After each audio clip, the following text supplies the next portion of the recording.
Good morning students. मैं श्री दीपचंद चौधरी महाविद्यालय Lalitpur college से आज मैं आपको home science BA first year का फर्स्ट पेपर पढ़ाऊंगी, स्वास्थ्य शिक्षा।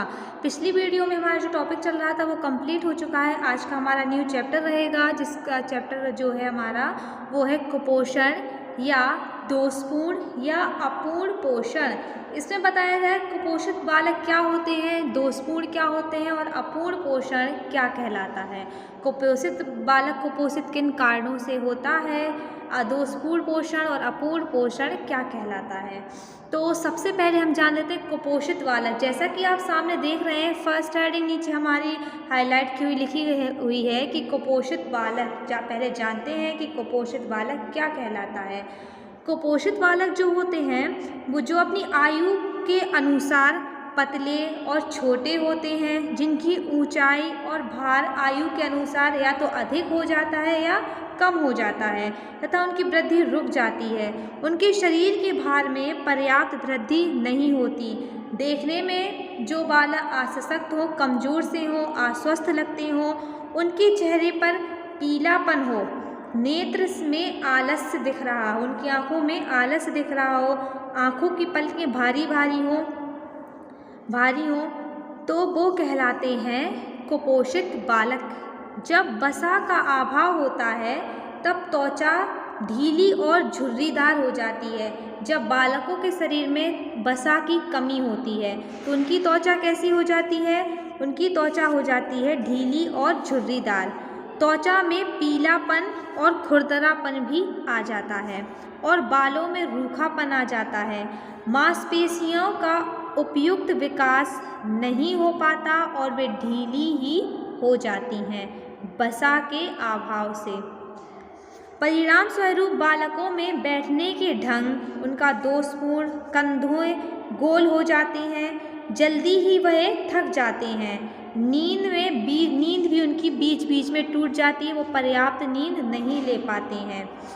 तो दुर्बलता एवं दोषपूर्ण ढंग से बैठना, ये दोषपूर्ण ढंग के ये शिकार हो जाते हैं। जिन बालकों के चेहरे पर झुर्रियाँ होती हैं, जरा में कोई भी काम करने में उन्हें थकावट महसूस होती है या फिर वो सुस्त से दिखाई देते हैं, बार बार भरपूर मात्रा में वो नींद नहीं ले पाते हैं, तो यह से बालक कुपोषित बालक कहलाते हैं। कुपोषण को दो तरीके से हो सकता है। या तो पहला कारण होता है कुपोषित होने का कि या तो उन्हें भरपूर ज़्यादा से ज़्यादा मात्रा में, उनके शरीर से ज़्यादा मात्रा में, जितनी उनकी आयु के अनुसार से अधिक उनको पौष्टिक तत्व मिल रहे हैं, इसलिए भी बालक कुपोषित हो जाते हैं, या उनकी आयु के अनुसार उनकी पौष्टिक तत्वों की मात्रा कम हो, इसके कारण भी बालक कुपोषित हो जाता है। तो आइए हम आपको बताते हैं कि कुपोषण के कारण क्या होते हैं, किन कारणों से कुपोषण होता है। तो जैसा कि आप सामने देख रहे हैं, फर्स्ट हेडिंग हमारी लिखी हुई अस्वस्थकर वातावरण।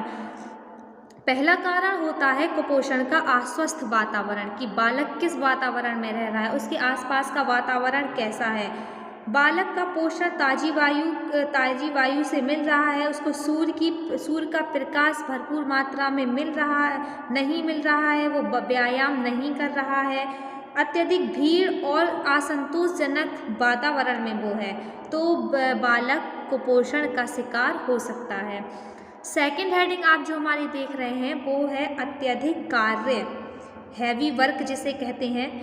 यदि बालक जो भोजन एक दिन के औसत कार्य के लिए पर्याप्त होता है, जो भोजन हम करते हैं वो एक दिन के कार्य के लिए पर्याप्त होता है, वही भोजन अधिक कार्य की दशा में प्रयोग में लाया जाए, अस्वस्थ वातावरण और परिस्थितियों से दोषपूर्ण हो सकता है।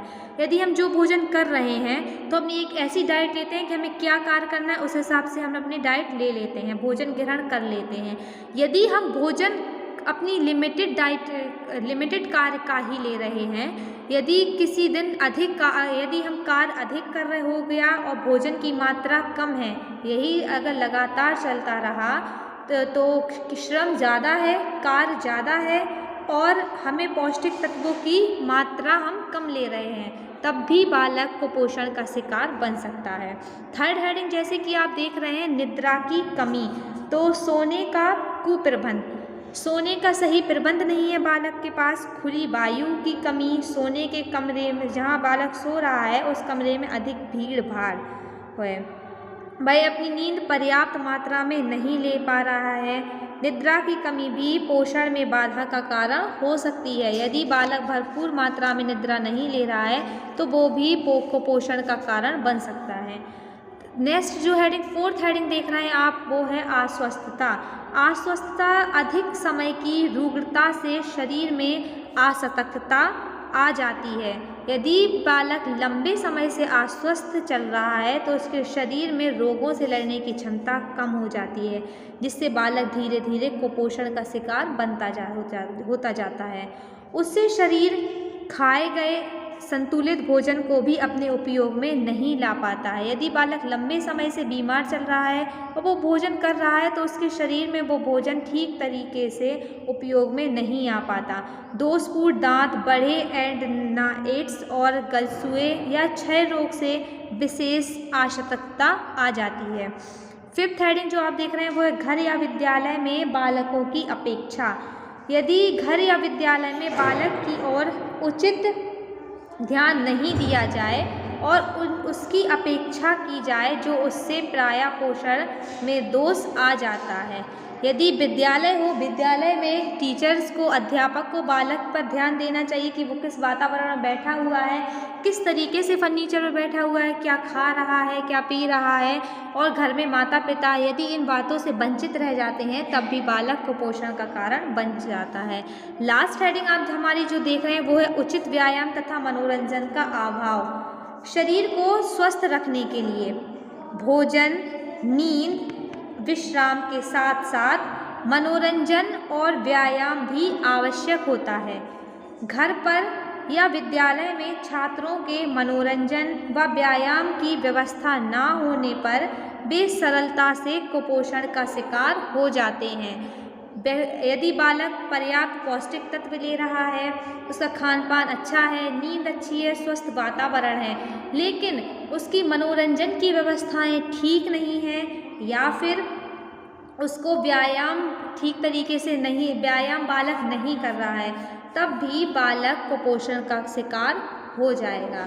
तो ये हो गए हमारे आज की हेडिंग्स। कुपोषण के कारण मैंने बता दिए हैं कि क्या किन कारणों से कुपोषण होता है। तो ये सामान्य कारण थे हमारे कि अब हम आपको नेक्स्ट वीडियो में बताएंगे कि भोजन संबंधी कौन कौन से कारण होते हैं, कि भोजन से जुड़े वो कौन से कारण होते हैं जिन कारणों द्वारा भोजन द्वारा बालक कुपोषण का शिकार हो जाता है। तो ये जो हमारी हेडिंग रहेगी नेक्स्ट हेडिंग, भोजन संबंधी कारण, ये हम आपको नेक्स्ट वीडियो में बताएंगे।